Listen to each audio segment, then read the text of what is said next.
অভিনয় করে।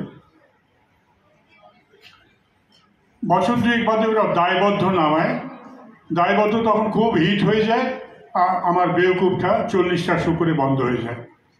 পরবর্তী সময় 2014 সালে সীমা মুখার্জি শিল্পীর সঙ্গে এই বোম্মাগড়ের রাজা নাটকটি নামান এবং সেটা 40টা শো খুব কৃতিত্বের সঙ্গে সাফল্যের সঙ্গে মঞ্চস্থ হয়। তাতে আমার খানিকটা পরিচিতি এবং দেশ, আনন্দবাজার সবাই কভার করে। সেটা পাপেট টাপেট নিয়ে খুব ভালো করেছিলেন সীমাদি, সেটাও বন্ধ হয়ে যায়, ওরা বন্ধ করে দেয়।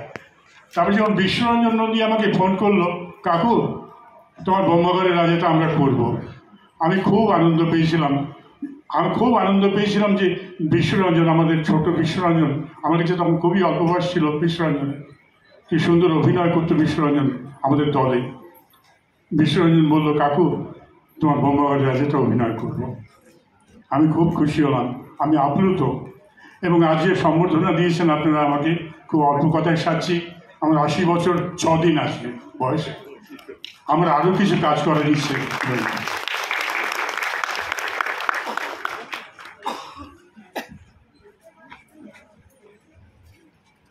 এরপর যিনি আমাদের সামনে দাঁড়িয়ে আছেন, কেউ কিন্তু শাস্তি দেয়নি ওনাকে, তবে উনি কিন্তু চঞ্চলবাবুর সামনেই উনি চাইছেন না যে আসন গ্রহণ করতে।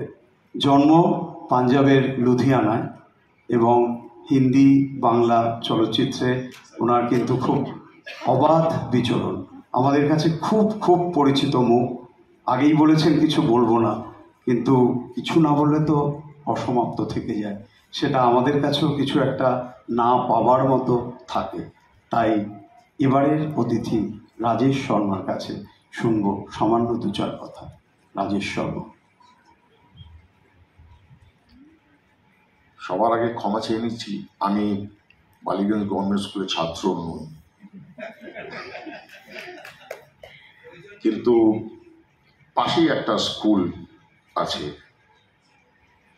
যে স্কুল আমাকে মানুষ করেছে, আমাকে রাজনীতি বোধ দিয়েছে, আমাকে ভারতীয় লিটারেচারের সাথে আমার আলাপ করিয়েছে, আদর্শ হিন্দি হাই স্কুল। আমি খুব গর্বিত, আমি সেই স্কুলের ছাত্র। আমি যে সবসময় সত্যি কথা বলি তা নয়, মিথ্যে কথাও বলি, কিন্তু আজকে এই মঞ্চে এই মুহূর্তে আমি একটা সত্যি কথা বলছি সকলের সঙ্গে। আমার খুব ভালো লাগছে, এখন আমার খুব লজ্জাও পাচ্ছে। ভালো লাগছে মানে এই রকম অডিয়েন্স আর এই মঞ্চ আর শম্ভু মিত্র স্মরণে এটা হচ্ছে, এটা আমাকে অনির্বাণ বলেনি, নলে আমি পালিয়ে যেতাম। চঞ্চল স্যার আছেন, এনার পাশে দাঁড়াবার বা এনার পাশে বসা আমার অকাত নেই, তবুও ভালো লাগছে। বেশি কথা বলবো না, আপনাদের অনুষ্ঠান আছে। এই কিছুক্ষণ আগে একটা নীরবতা পালন হলো, আমি বাড়িতেই ছিলাম, 3-4 দিন ধরে হঠাৎ করে একটা মাথায় কবিতা একটা রচনা হয়ে গেল। আমি বাংলা পড়তে পারি, বাংলা লিখতে পারি, বাংলা বলতেও পারি, কিন্তু বাংলায় আমি ভাবতে পারি না। I am sorry for that. আমি হিন্দিতে ভাবতে পারি।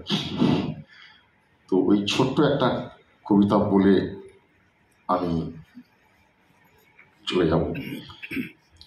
হিন্দিতে আছে কবিতাটা।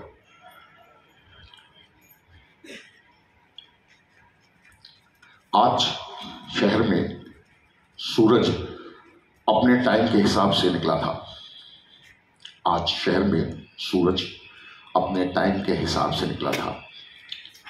सूरज निकल चुका था और जुलूस निकलने की तैयारी में था।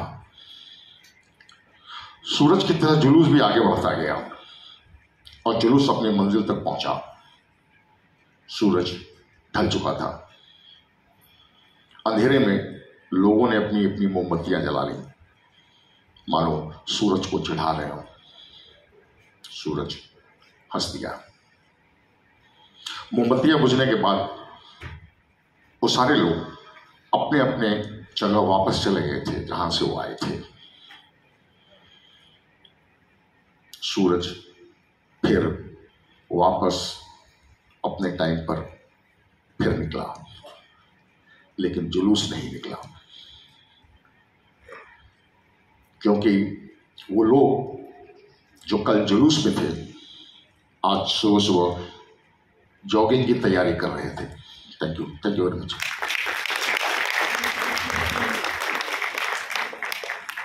খুব সুন্দর একটা ন্যারেটিভ, খুব সুন্দর একটা আবৃত্তি।